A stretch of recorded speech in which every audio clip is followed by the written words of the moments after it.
So thanks for coming tonight, guys. My name is Dennis Mulrooney. I'm the principal at Parsippany High School and a proud alumnus from the class of 1992. So the Hall of Fame is a big deal for me. I really enjoy this night. I love honoring our past staff members and students, and it's a great night.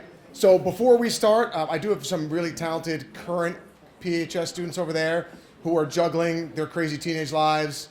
This is the members of our PHS choir. They're going to sing our national anthem and the alma mater.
So as I said, welcome to our 2019 Parsippany High School Hall of Fame induction ceremony. I apologize for the snow yesterday, and I understand it probably required some rescheduling, so I appreciate your effort to make it here.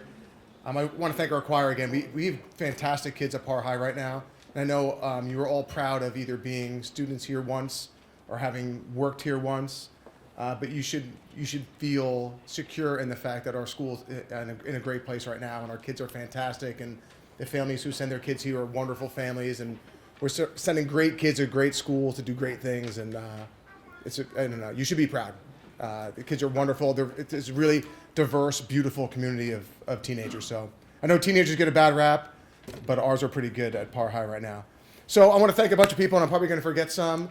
I want to start off by apologizing for any and all typos that you may find in your program on a plaque or any incorrect statistics, as Googling high school football from the early 1970s is not an easy thing to do. There's not much out there. So you rely on your books and the walking history book that is Ron Fresso to get as many facts as you can. So I apologize for that. I want to thank all of our former students who are here, anyone who's an alumnus, any former teachers here, all of our former Hall of Fame members who came back. I want to thank or welcome our Mayor Michael Soriano, Councilman Michael DiPiero, Councilwoman Loretta Gragnani, and thank any Board of Education members in attendance. I want to welcome, of course, our 5 inductees. We have Mal Sumka, Jason Halleck, Chris Wallace, Erica Ploza, and the 1974-75 football team. So big round of applause. Our first one tonight for our inductees.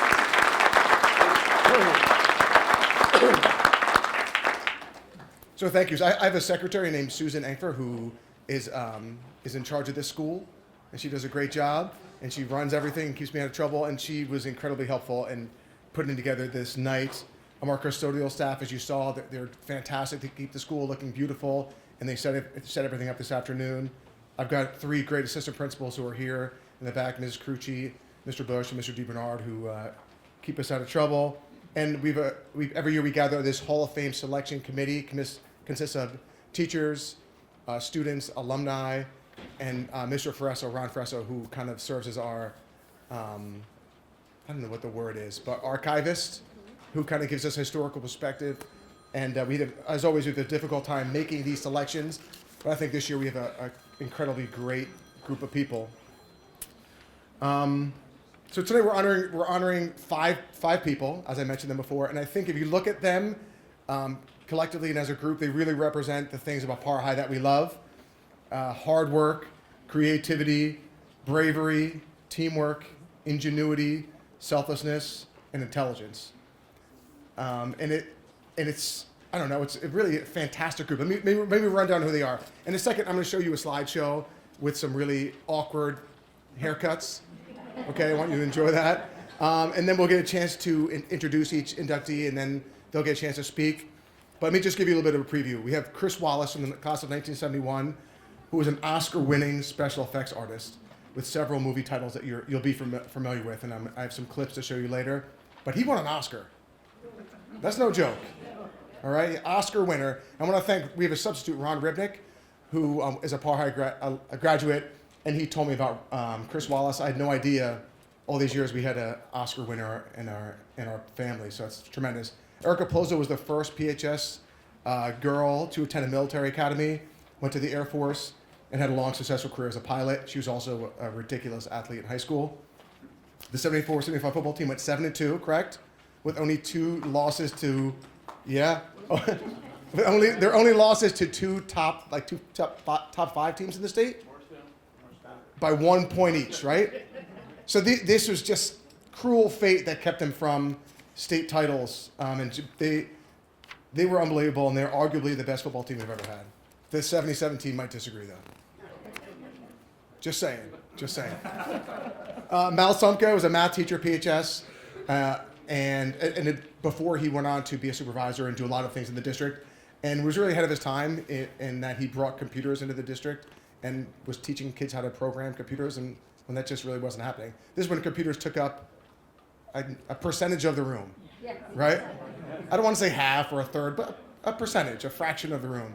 And finally, Jason Halleck, or Jay Halleck, who after a career in the Marines joined the NYPD bomb squad and has literally saved countless of lives through his courage and bravery. And CNN called him the bravest man in New York, which that may be better than an Oscar.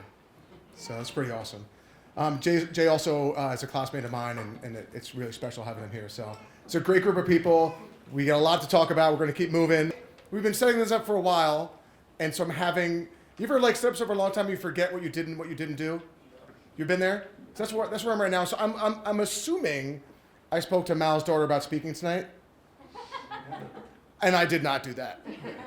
Are you comfortable kind of winging a little bit, talking about how much you love your old man? You do it? Come on up. This is Fran Shelnoff, Mal's daughter. She's speaking about her dad right now. I'm really sorry. That's okay. I really thought I spoke about. I'm not the brightest guy around, so. First thing I want to say is that football team was my senior year, and I remember being in those trucks. I was a twirler. I can only think today if we put kids in trucks and drove them around the town. Oh my God, but we had the best time. It was amazing. So I'm so honored to be here today. I hope my family knows that I'm representing all of my siblings, especially because my mom is the one that said, hey, we've talked about nominating your dad for years, let's do it. And my siblings all jumped in, and together we went through old files and looked at pictures, and it brought back such wonderful memories. And so we were able to just have such a fun time reliving all the years of growing up with my dad. And I have to tell you, from a child's position, we were so blessed. He is the most amazing father. He encouraged us. He worked with us. He pushed us. he was difficult at times, but all fathers are supposed to be. And the thing that I can tell you about him that really hit me the most was how much he loved being a teacher. And I used to go as a little kid and sit in the back of his classroom. And so I made the decision that I was going to be a teacher as well. And my father said to me, "No, you're not. You're not going to be a teacher. There's no jobs out there for teachers." And so he claims he invented reverse psychology. And so I went into teaching, and it gave me the best life. And I loved it more than any other position I had, and I had gone into administration after that. But that love of teaching is what my father taught us and modeled it every single day in our families. And so I love what he did with the computers. Every single picture you saw was inspirational to us as his family and to, I know, all his friends. And I see all his friends here today, and it's so nice to be here. My dad, I hope you don't mind me giving your age. My dad is 93, and he is the youngest 93 I think anyone has ever known. He has a zest for life. He still is amazing. He's driving, and he is better than most of us. And we just adore him to death, and we're so glad to have this honor because we know that Parsippany High School is a part of who he is and his life. So, Dad, I'm really so proud of you and love you very, very much.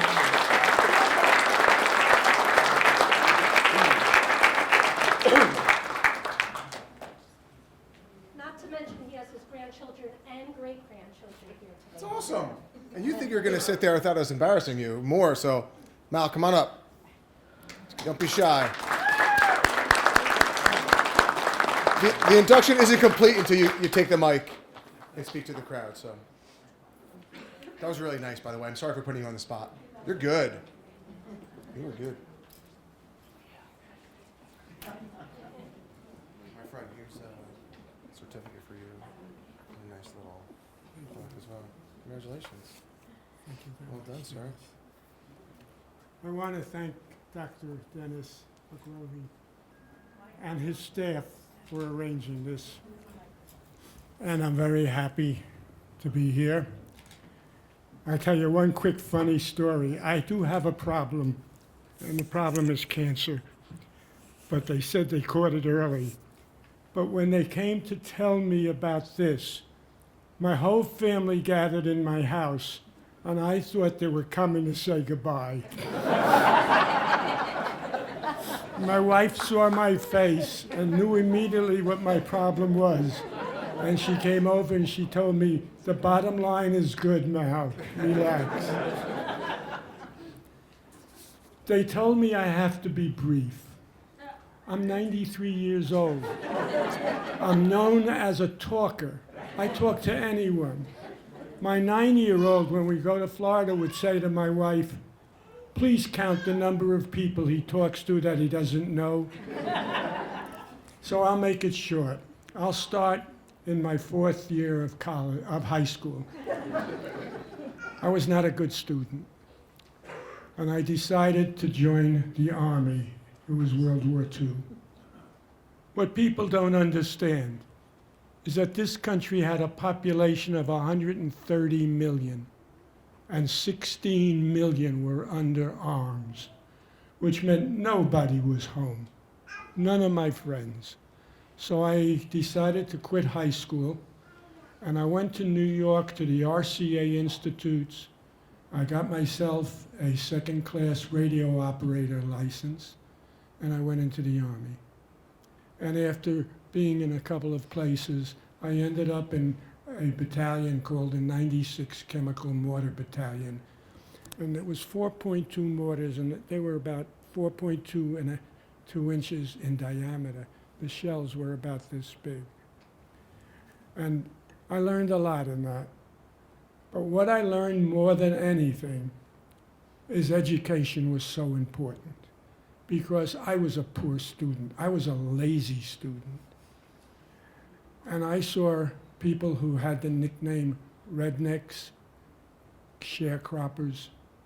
They were great people, but they had no education. And I knew then I had to go back to school. I got out of the Army when the war was over, and I immediately went to the high school. And because we were veterans of World War II, we were treated very nicely. And they allowed me to sign up for the first 4 periods of the day. And then I would go home, study, and take my car with a couple of the guys and go to another high school that was designed for veterans. It was called Barringer High School. And there, every 6 weeks, you would pass a course. And the courses ran like a summer school, 2 hours, 6 weeks. At the end of the year, I had enough credits to graduate from the high school, but the certificate doesn't read Weequahic High School, which was my high school, but it reads the city of Newark. When I got done with college, and I had all good marks, I applied for something called NCE, which was Newark College of Engineering. I didn't like it. I had to do all my drafting in ink, and I always smudged the last line I drew. So I gave it up, and I got transferred into Columbia University School of General Studies, and from there I went to Rutgers. And in Rutgers, I got my degree for mathematics, and then later on, well, jumping ahead. While all this was happening, my house was 4 houses away, and the 4th house was next to the playground of the Chancellor Avenue School, which was next to the Weequahic High School.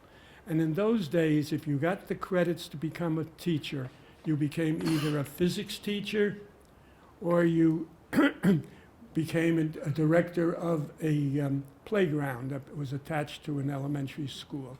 And we had a wonderful man named Bucky Harris, not the Bucky Harris that it's named after, but his name was Bucky Harris. And I was downstairs talking to him in his office one day, and he says, "How do you know so much about this building?" I said, I was a scout here. I was 12, 13 years old. I was a scout. And he looks at me, he says, "Oh, thank God, now you're the scoutmaster." And that's how I became the scoutmaster of Troop 96, which I held for many, many years.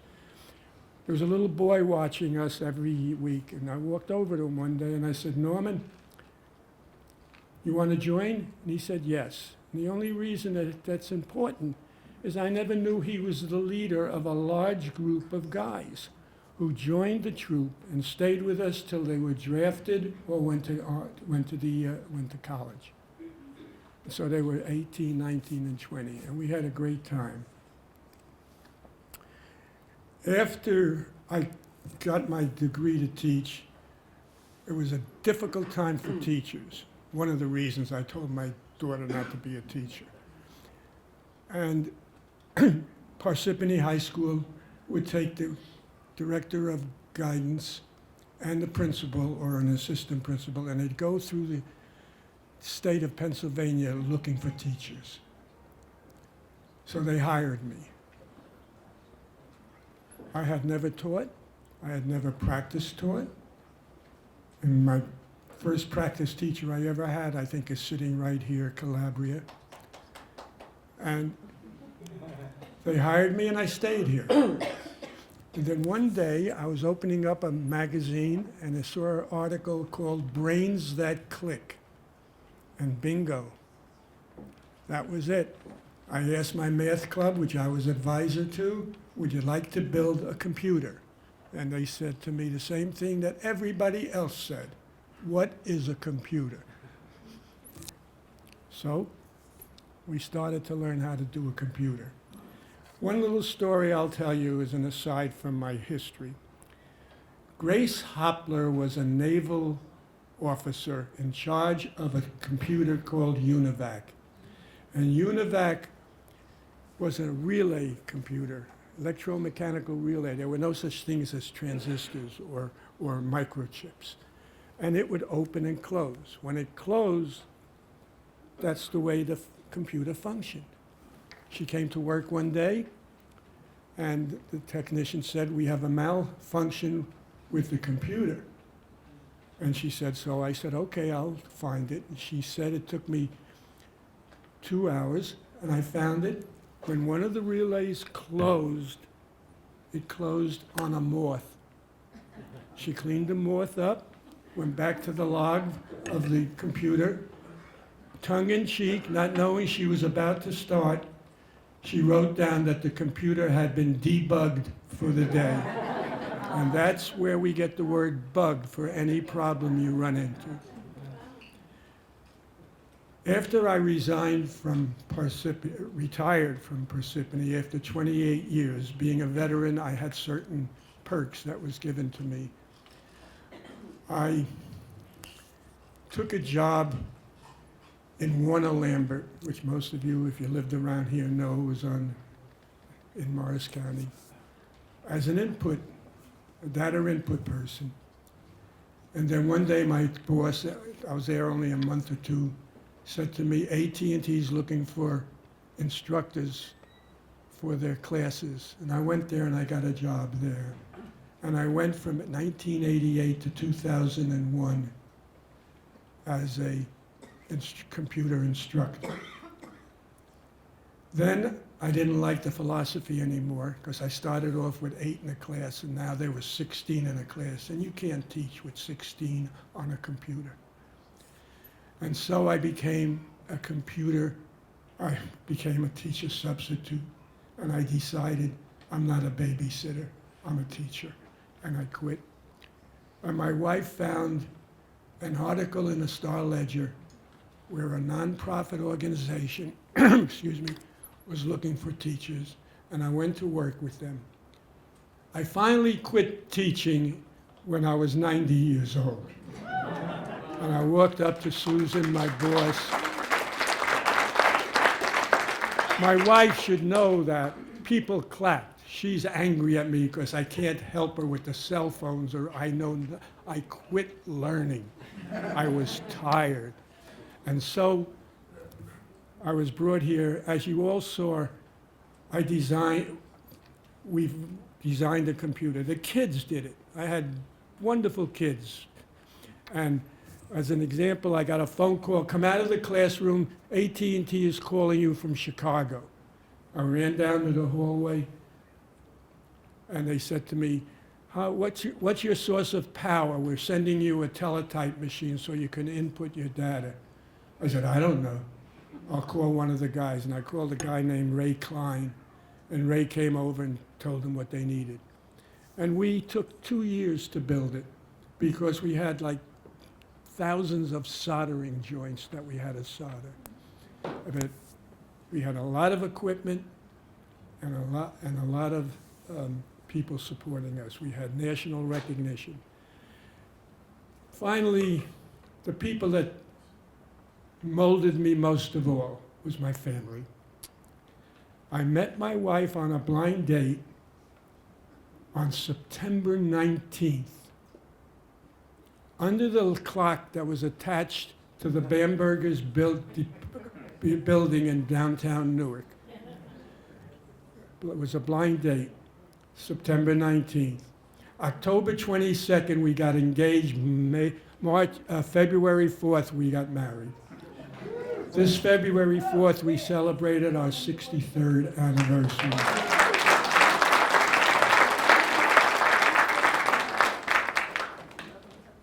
We have 4 wonderful children and their spouses, and I count them as my children. And I have 5 grandchildren and their spouses, and I have 2 great-grandsons.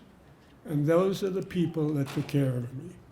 But the person who did most in my life was my wife. We cried together, we laughed together. When I had troubles, she supported me. She pushed me, she aggravated me, but we went through the life, and it was a good life. And so I'm receiving this plaque for being honored here tonight. So I felt that my wife should get something. So Myra, would you please come up here? Come on.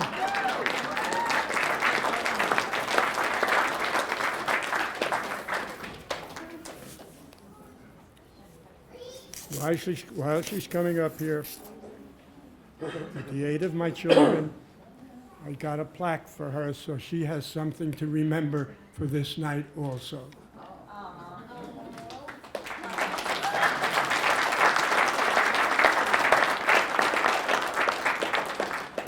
And I'll read it. Behind every great man, there's an even greater woman pushing him forward. Myra, wife, friend, and inspiration. The only thing that's wrong is it was yesterday's date.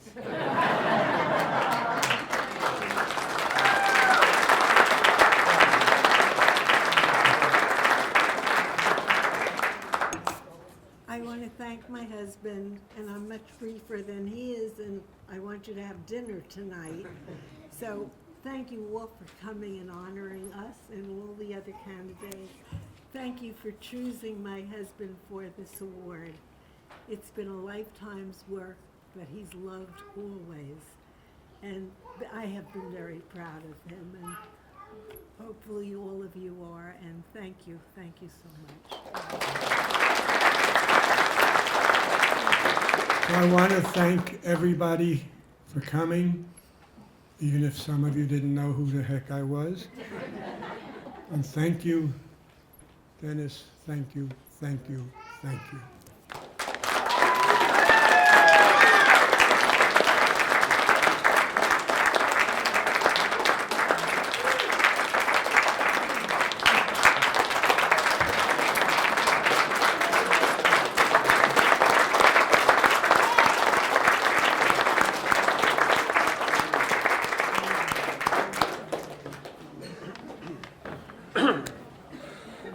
Congratulations, Mal. All right, next. That was really sweet, by the way. I'm glad my wife wasn't here to make you have us all look bad with your 63 years of perfect love. That was awesome. Next, we're going to do Chris Wallace, who graduated in 1971. As I said, Chris won the 1986 Oscar, the Academy Award for makeup and special effects in the movie The Fly with Jeff Goldblum. If you ever saw that movie, I'm going to show you a little clip. He created the Gremlins, which is pretty cool. And if you ever saw Raiders of the Lost Ark, there's an iconic scene at the end where bad things happen to bad people, and Chris did that as well. So I'm going to show you a couple of clips. When Chris was in high school, apparently, so I mentioned Ron Ribnick earlier. Ron Ribnick is one of our substitutes, and he graduated in 1971 as well, and he had this long career at UPS, and now he subs, and kids love Ron. He's the greatest sub we've ever had. So he told me about Chris, and Chris was really, really involved in high school. He was on a bunch of committees, and he got involved in the junior class play, and he played the role of Gitchy Manito, who was, of course, our mascot. Did you know this? Yeah. That was the name of the mascot? Yep. Gitchy Manito. I didn't know that, so I learned some stuff. Chris couldn't make it tonight. He lives out west, but he sends his best, and we're just really, really proud of him. So we're going to keep moving, okay? And I promise you no more horrifying videos.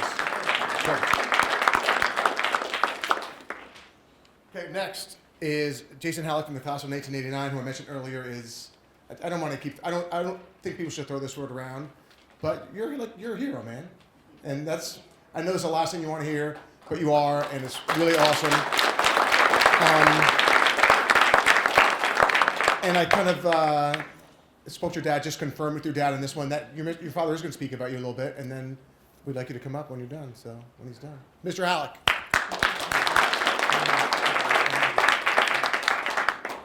Hello, everyone.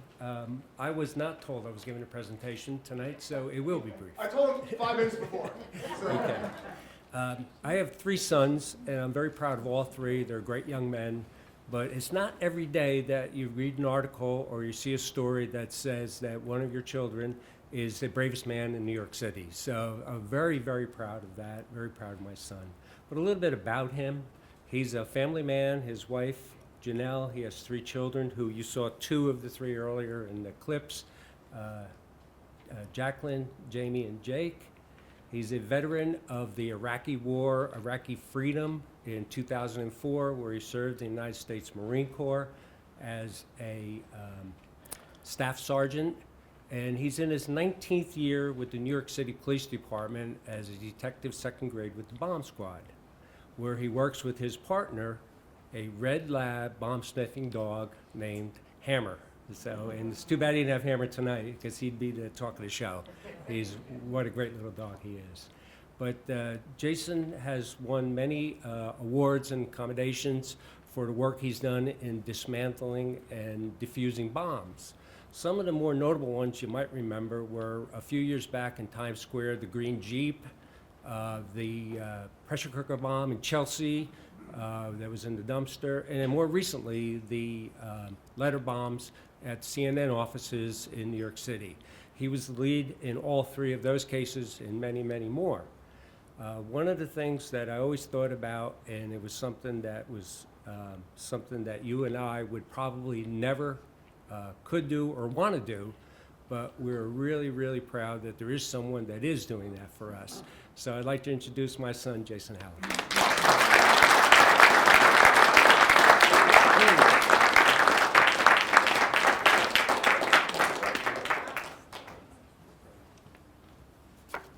Dude, so cool. Congratulations. Thank you. Awesome. I'm not going to give a speech, sorry. But I will thank everybody for being here. Thank Dennis. Parsippany High School, which I barely remember, but I did have a good time here.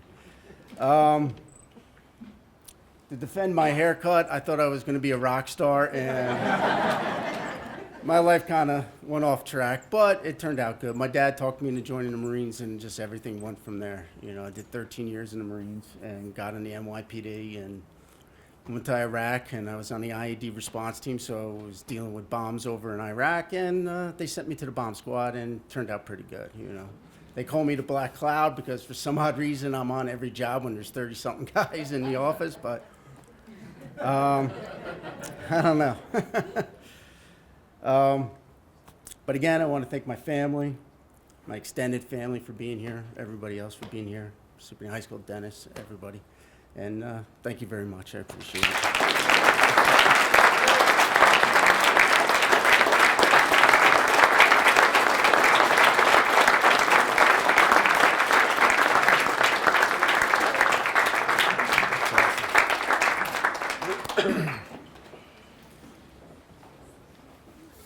Congrats, Jason. That's so cool. Next, I'm going to call Mr. Ron Fresso, retired PHS history teacher, Hall of Fame member, a great guy who's going to talk about Erica Ploza. Come on up, Ron.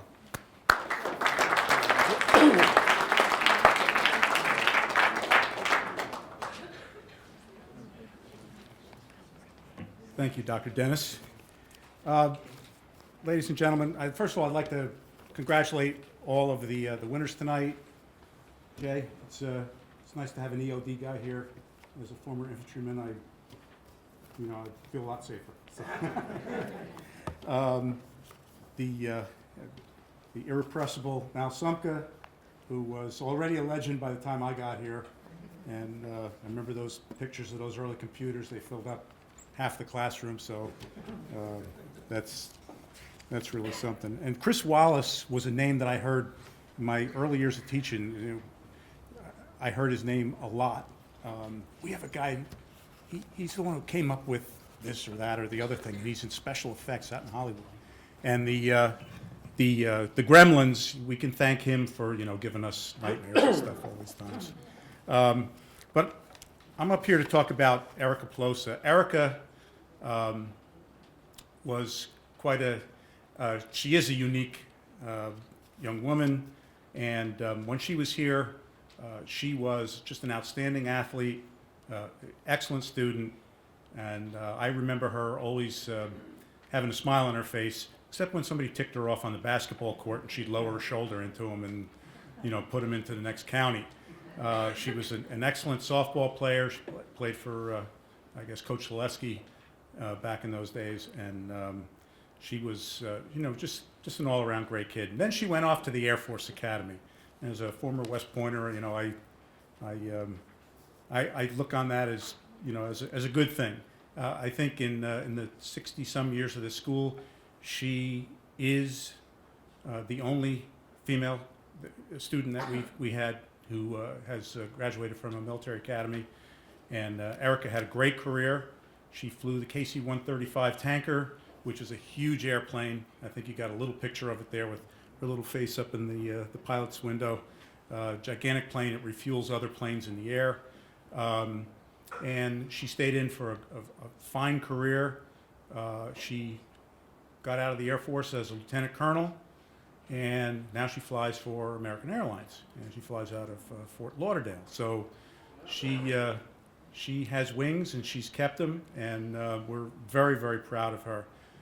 So without further ado, I would like to bring up her sister, Chris. And the three closer girls, Erica was going to be here, and Carrie was going to be here, but the weather. So, Chris, congratulations.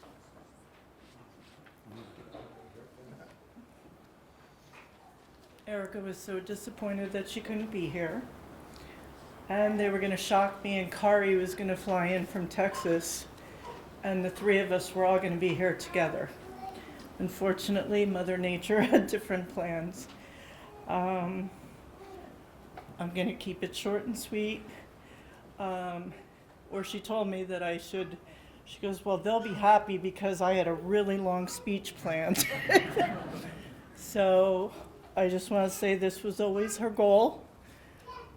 She knew what she wanted to do, and she went after it, and was amazingly successful.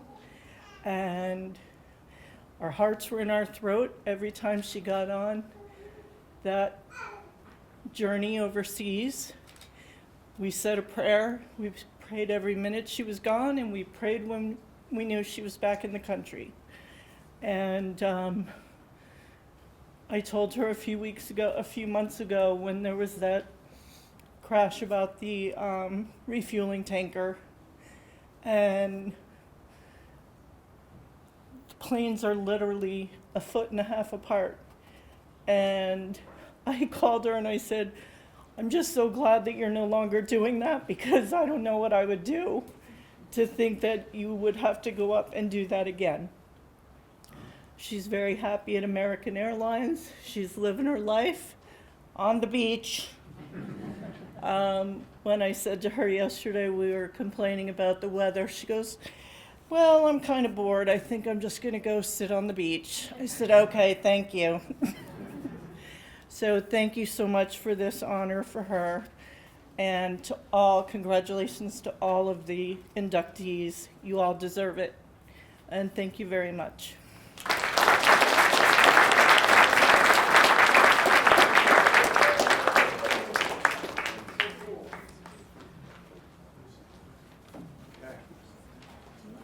All right, our last inductees is our, of course, our football team, and they're pretty well represented here tonight.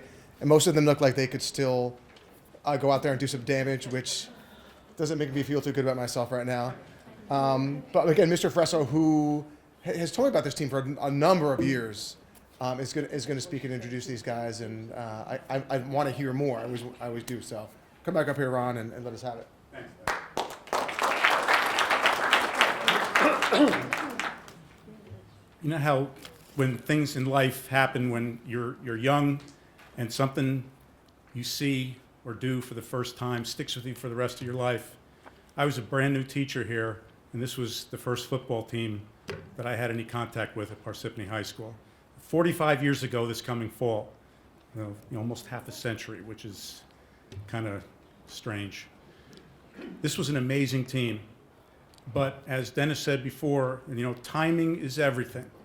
And this was the very first year, 1974, of the New Jersey playoffs, and it was still a new thing. They played the championship game indoors at Atlantic City Convention Hall. I don't know if any of you remember it.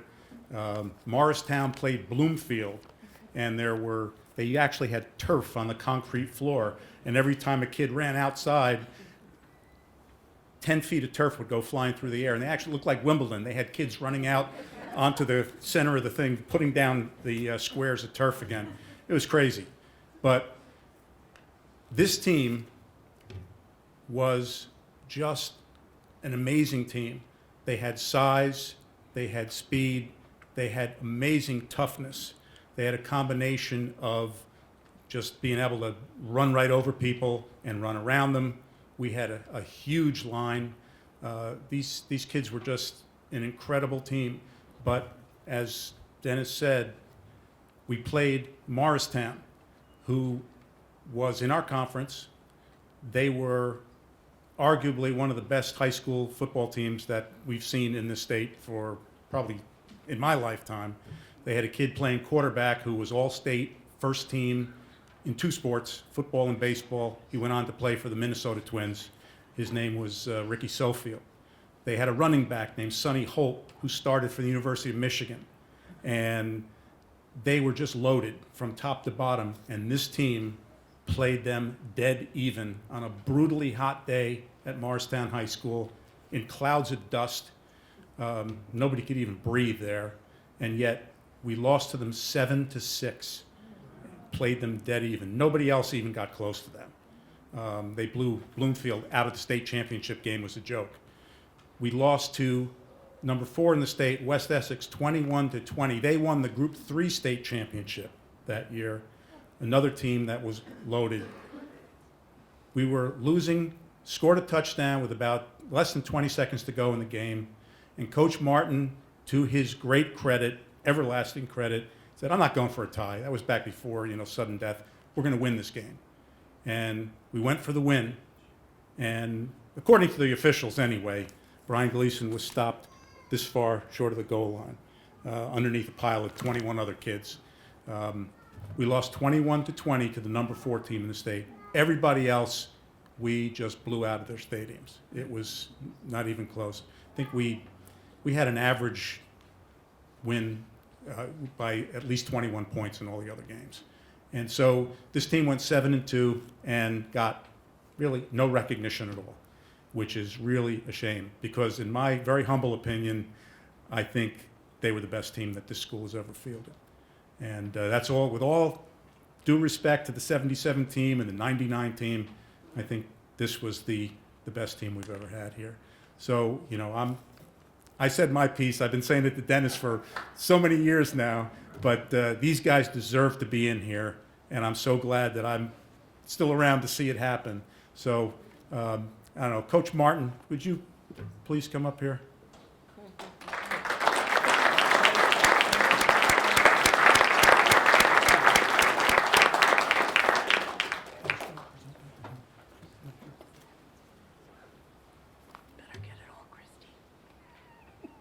Coach, Mr. Mulrooney won't come over here, but I wanted to get you up here to just, Dennis, come here. You do the presentation. You're in charge.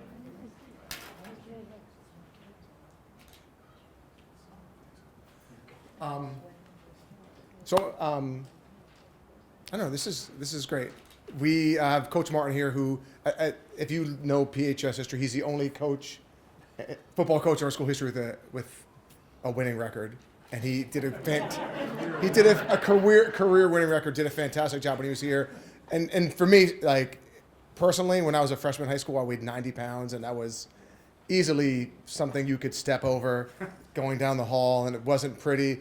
Coach Martin really was friendly to me, and knew my older brothers, and was just super kind. So I know there's incredibly successful football Coach Martin, and then there's the guy who was nice to a dorky 14-year-old in 1988, Coach Martin. So I want to thank you for that. I know if I ever told you that before, but I always appreciated that. So listen, we've got a lot of guys here. If you guys could come up, I'd appreciate if some people would say a few things. That'd be nice. When I came to Parsippany High School, about, 70, I came from Westfield High School, which is probably one of the best schools in the state. We had, when I was at Westfield coaching football, we tied one game when I was an assistant coach there, and I was in charge of the offense. And we won all the rest for 3 years that I was there. In wrestling, I was an assistant coach. We lost no wrestling championships. When I was assistant track coach, we won all the track meets that when I was there at Westfield High School for 3 years. When I came to Parsippany High School as the athletic director and head football coach, when these little guys were sophomores, they hadn't won a game in 2 years, and we had 3 years, and we ended up with 25 sophomores that came out my first year here, and after 3 years or 2 years, they turned out to be one of the better programs in the Morris County. And the secret is the parents of this town are so supportive, were so supportive of the kids in high school, and they came out and supported them wherever event it was. And I was here at musicals and everything, and they supported the kids here. And I think that was the key of the success of all these kids. Most of these kids, I know their parents, and sometimes it was on a good spot, sometimes it was on a bad spot. But they were 100% behind the kids, and they were always willing to help them. And these kids helped me. They helped my son, and my daughter came. My wife is in Florida. I flew up, and it was a great experience here. And the one keynote about the season when Bryant missed the extra point in West Essex, and we were going that way on the field, he came by me and he said, "Coach, I really didn't know that was important." I said, "Bryant, just get away from me." That was Bryant, though. He was a good kid. And all these kids, I mean, look at the size of Gene Cooper. He was my fullback. He never carried. They had a picture of you carrying the ball. He never carried the ball. He didn't want to carry the ball. All he wanted to do was block and tackle somebody, and he did everything. And Mark was a hell of a player too. He's as big as he is now. That's as big as he was, and he's tough. And all these kids, I mean, I see them, and they're all good people. They're good citizens. That's what I wanted to come here for, to raise the bar. And I loved it here. I was here for 25 years, and I didn't miss a time I was here. Anything else? Mark, you want to say something? I'd just like to thank you very much for honoring this team, and thanks Ron for your hard work. As a captain of the football team with Gene, it's an honor to play with these guys. And one thing Coach Martin taught us, there was never I in team. It was just a team.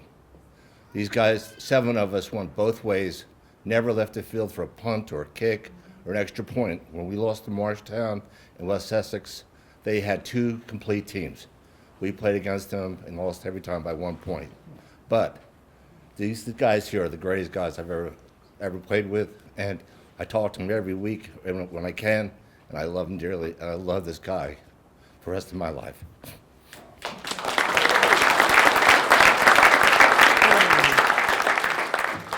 My name is Gene Cooper. I shrunk a little. I think my brain got a little bit bigger, but Coach Martin, Coach Radice, Coach Matola, Coach Capaldi, Dave Guida, Bill Guida, our football coaches, to me, are on the same platform as God.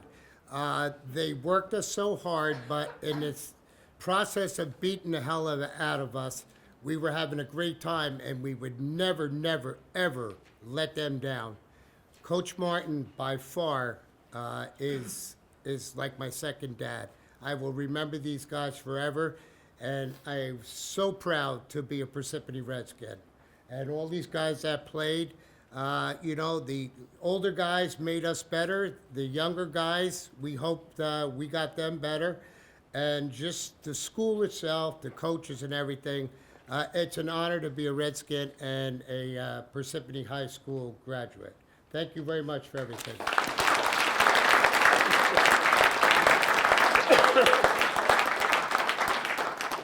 Anybody else? That was cool. Guys, congratulations.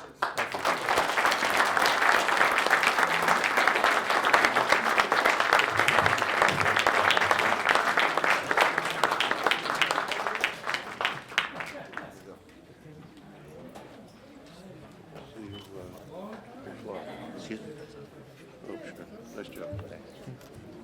Sorry about the wires. We have certificates. All right, so I want to thank everyone. We're going to wrap it up right now. For everyone from the football team, because your football teams were like 70 people deep back then. We have 1 million certificates over there, and Ron, if you could come over, Mr. Fresso, can get the one that has your name on it. I don't know, this was a really nice night. Thanks for sharing this with us. And there were a lot of things that were talked about tonight, which I think are just really kind of beautiful things and what life is all about. And we're talking about people risking their lives for others, people just loving each other and doing what's right and helping kids and working hard together to look back on the people you worked with in high school and consider them your brother and your coach as your dad. These are beautiful things. And for you guys to come out and support your friends and your coworkers, and I don't know. This is what life's all about. So thank you for being here. It's a great night. Congratulations to everyone. And it's good stuff. Good stuff.